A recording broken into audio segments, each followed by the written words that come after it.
Okay, we'll talk now about twisted architecture. It's a theme that is quite contemporary, so to speak, and let's see why.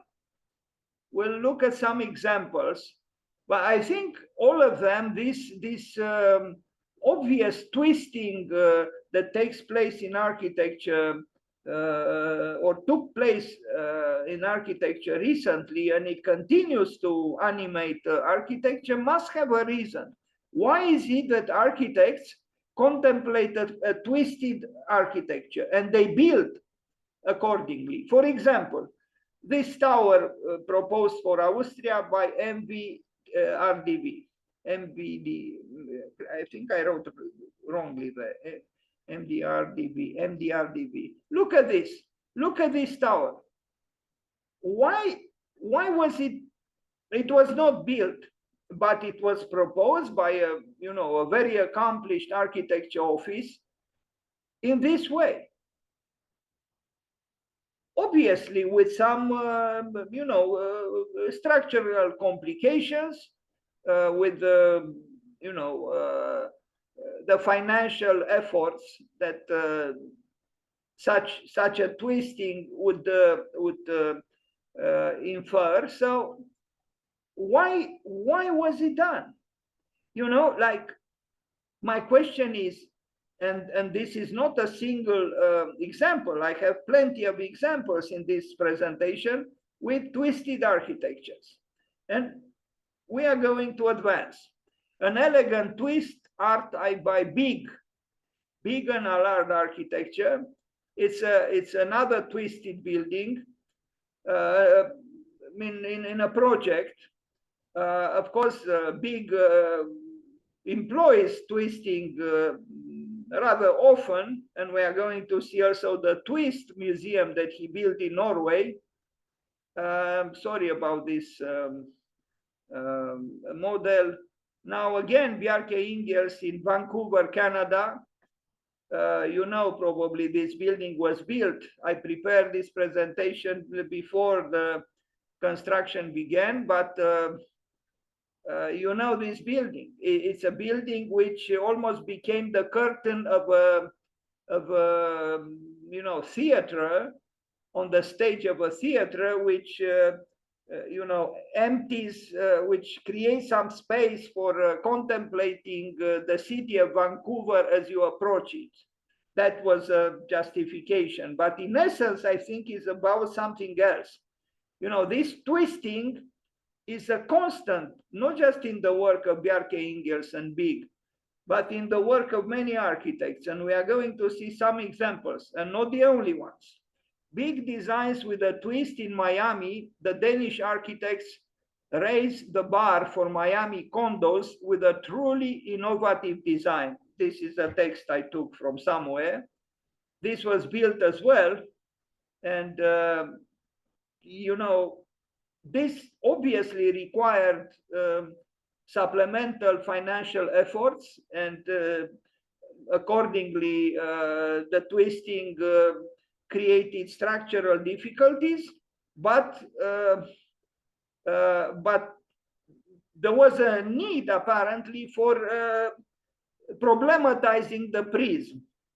And here we read what's behind the trend for twisting skyscrapers. New report ranks 28 twisting scrapers in the world right now and explains why there are many more to come. Diane Tower in Dubai, Skidmore, Owings and Merrill, twisted itself, as you can see. Then twisting torso, Malmö, Santiago Calatrava. This was a building that was built many years ago, maybe about 25 years ago, if not more, in Malmö, in Sweden. And it's in my opinion, one of the better buildings by Santiago Calatrava. Then the Diamond Tower, Jeddah. Look at this, twisting and spirals.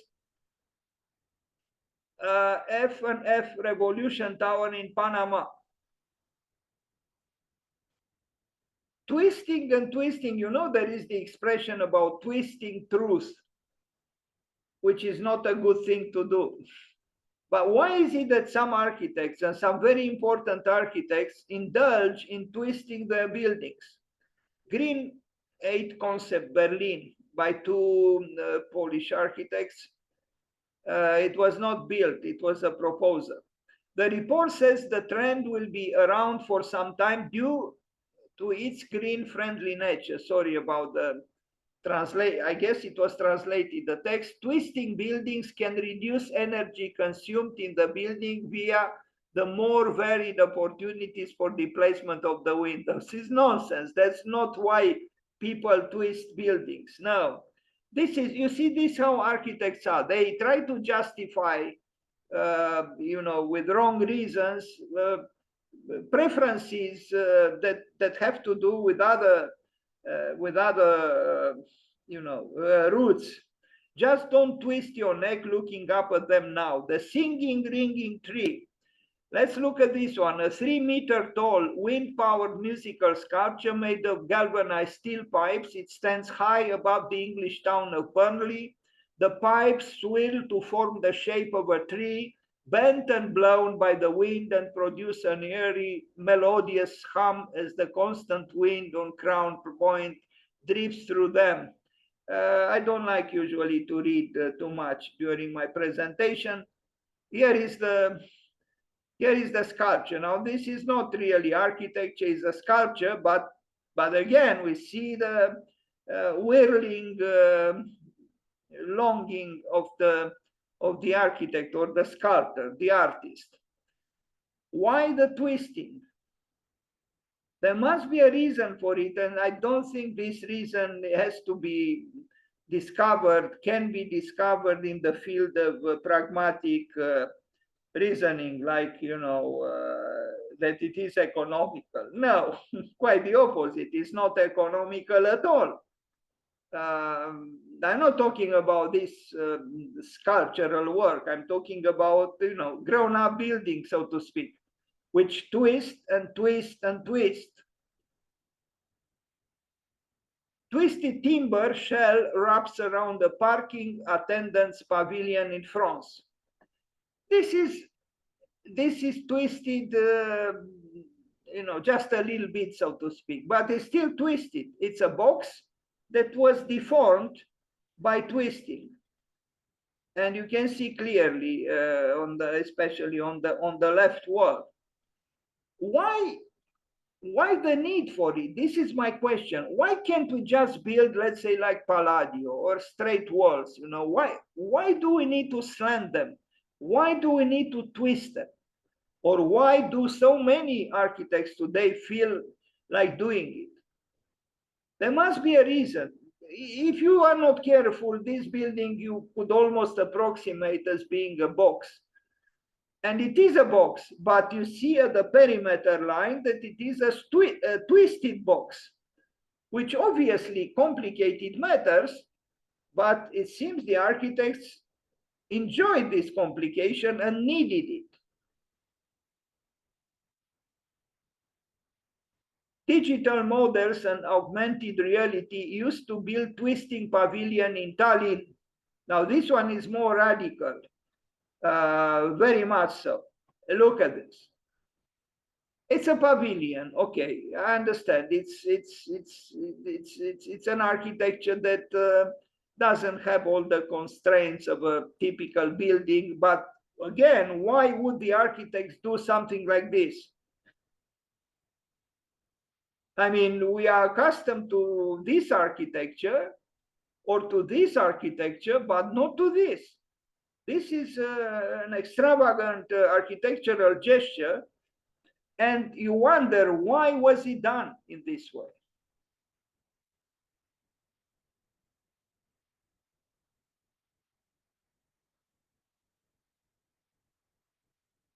Does it have a vibration? If I am to refer to the tingling word that I mentioned previously, is it a pleasure to assume the difficult, the controversial, the turbulent, I mean, Mark Wigley, when he was dean at Columbia University Graduate School of Architecture, did write almost a manifesto towards turbulence. He welcomed turbulence. Well, we see a turbulence here, but why the need for it? But no one would say that this is not interesting, it's not inciting, it's not provocative. It is. But why the need for it?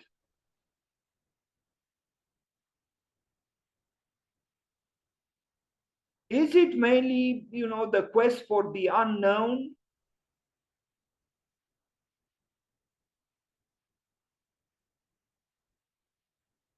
Now, here we look at the Timber Expo in Birmingham that is twisted. I think it was done by the students of the Architectural Association in London. And here again, we see this obvious twisting. Why the need for it?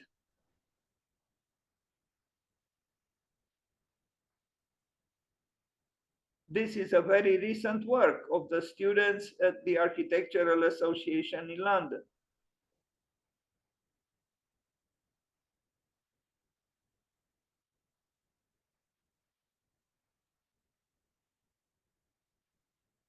Very rigorous, it was constructed beautifully, but expressing this desire to sabotage linear thinking.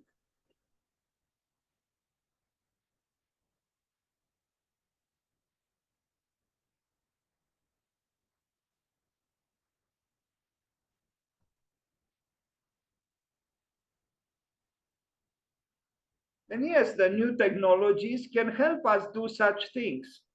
But how do we negotiate between such things and the need for sustainability and all the other, worries that we have today, not just about architecture, but also about the way we live on this earth?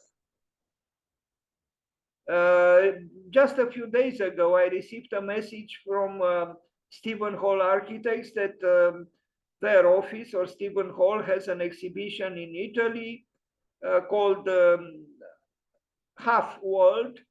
And I read there that apparently someone wrote a book about how we could save the planet or could save the world by allocating half of the world to nature. In other words, to empty half of the world of the presence of the humans, and the humans to live just on half of the world. And now we see these structures which mimic in a way or try to become somehow organic. And this organicity, maybe it's a reclaimed organicity is an attempt to reclaim the natural through what is, even in an abstracted way, organic.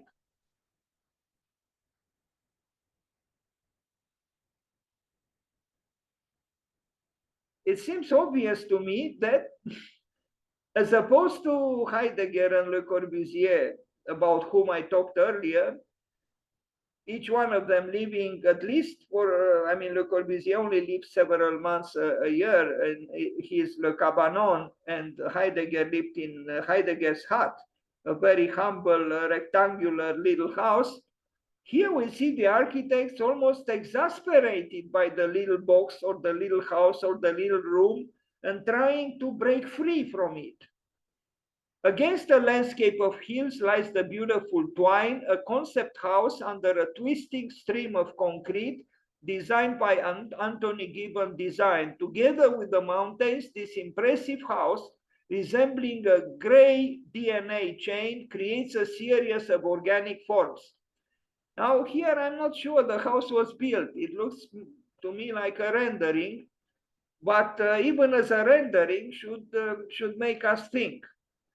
Why would an architect, contemplate building something that is, that would require some, investments at all levels, something like this in our time, which is confronted with many crises. You know, again, the icebergs are melting, the sea levels are rising, pollution is high, the climate is changing, and yet we build extravagant things, twisted.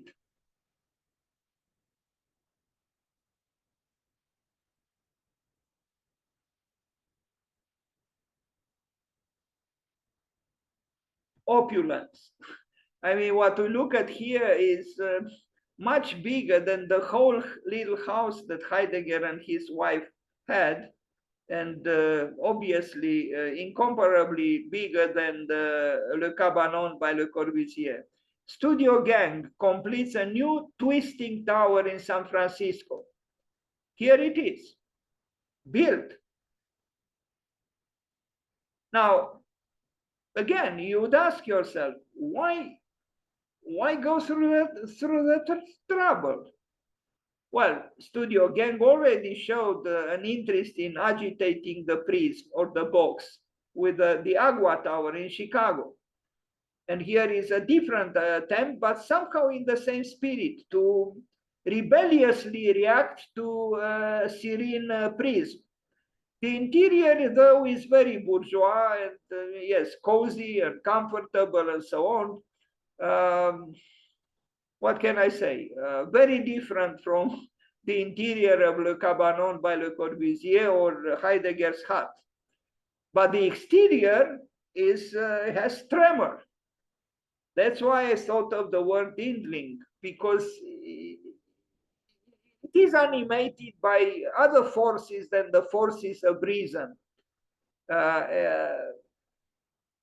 And again, there seems to be a contradiction between the cozy comfort of the interior and the discomfort of the twisted facades or the twisted volume of the building. There is instability towards the outside and maybe excessive stability inside.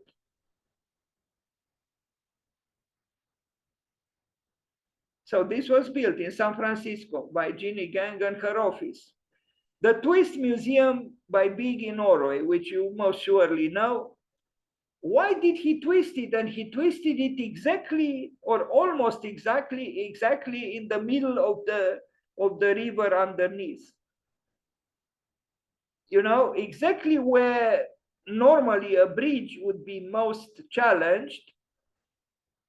He twisted the building, maybe to evoke some kind of after all, in the middle of the building or in the middle of a bridge, you move from one condition, meaning one side of the river, to the other side of the river. So it's like crossing a threshold. And exactly there, he twisted the building, and it was built just as you see it, in a beautiful landscape. The interior, though, you know, it's a museum. In my opinion, excessively wide, but that's because art didn't yet arrive. And yes, the destabilizing force belongs to the artist. But in this case, belongs also to the architect. Yes, there is extreme rigor and it is executed impeccably, but those white walls inside do need art, do need color, do need the gestures of the so-called irresponsible artist. Yet the twisting belongs to the architect.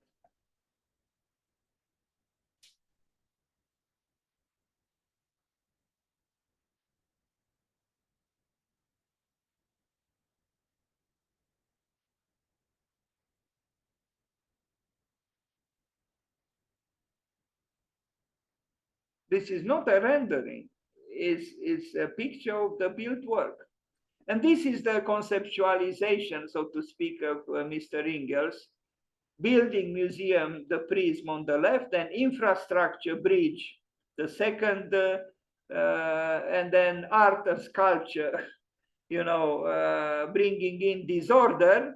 And then he says he arrived at the art bridge, where you have reason and reaction to reason mingle. We propose a hybrid of architecture, infrastructure, and sculpture, bridging art and nature, he said, they said. World first twisting tower is made from timber that bends itself into shape. Now, what I read about the next example is that apparently at the University of Stuttgart, they experimented with a wood that would deform itself in the action of losing its moisture, and they were doing research in order to obtain these deformations, these twistings of wood, based on what actually the wood itself would perform. So this was not twisted by man, it was the twisting that the constructive elements arrived at in the process of wood losing its moisture. A rather complicated article I read about it. And so it's an interesting way of building with these large pieces of wood that became like this. Well, it's a little bit paradoxical because the architects or the engineers claim that it was wood that became like this without the architects or the engineers forcing the form on wood. But it's not quite like this. You can tell that this was influenced by the will of the architects and the engineers, even if the curvatures themselves happened in the organic life of the wood.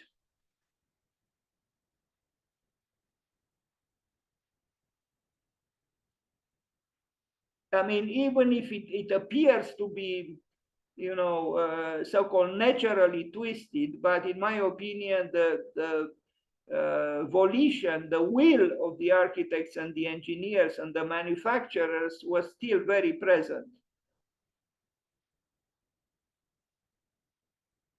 You see the scale of these wooden pieces is quite big. I only regret that some big and maybe many trees were cut in order to build this tower.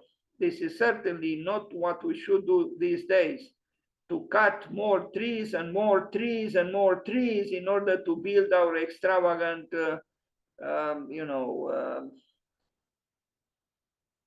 towers or who knows what. I mean, this tower was built on the corpses of some trees, perhaps big trees and many trees. Building with wood that bends itself into shape. This is what refers to what we just saw. And, behind this was, or I don't know. I mean, I read that this tower was actually built by the University of Stuttgart, but here, actually, I see a different school of architecture, the one in Zurich, ETH, a very important architecture school. Maybe they experiment also with the wood that bends itself into shape. But when I read these words, I'm a little bit worried because, it looks like the wood all by itself bends itself into a shape which it is not wood that desires, but us, the humans.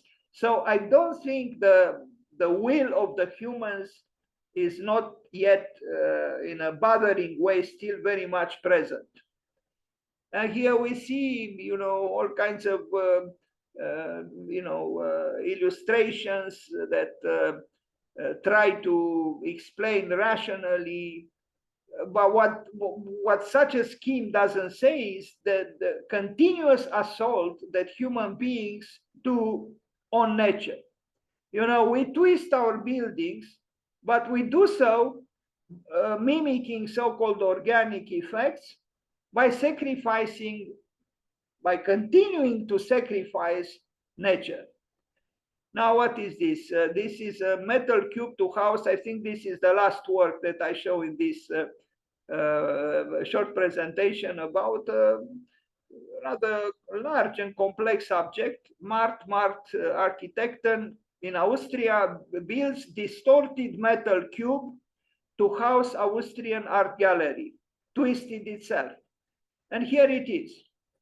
And yes, it's true. This is the role of art, to make the bourgeois uncomfortable, to problematize things, to make, to bring trouble in a way.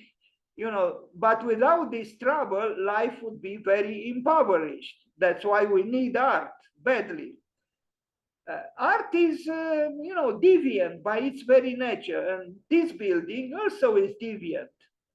And I think it's well done. A twisted cube clad in zinc armor forms the State Gallery of Lower Austria, designed by Mart Architekten in the town of Krems. The art gallery's form is created by a stack of square floor plates that have been rotated around two concrete cores as they move up the building, twisting to face both the Danube River and the historic center of Krems. And here it is. In my opinion, it is a good building, impeccably executed and conceived with a sense of playfulness, which we are glad to witness. I wonder what the people around this building think and feel, but they are probably accustomed to some eccentricities coming from architects and artists and so on.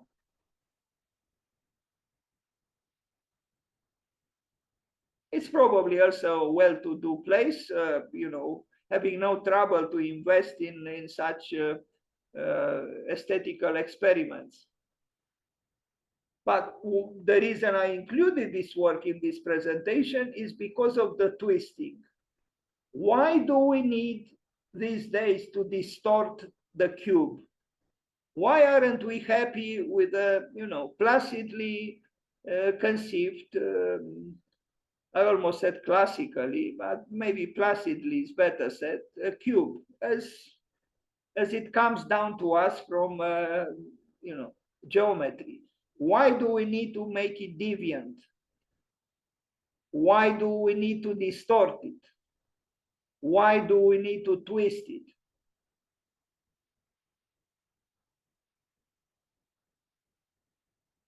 Thank you.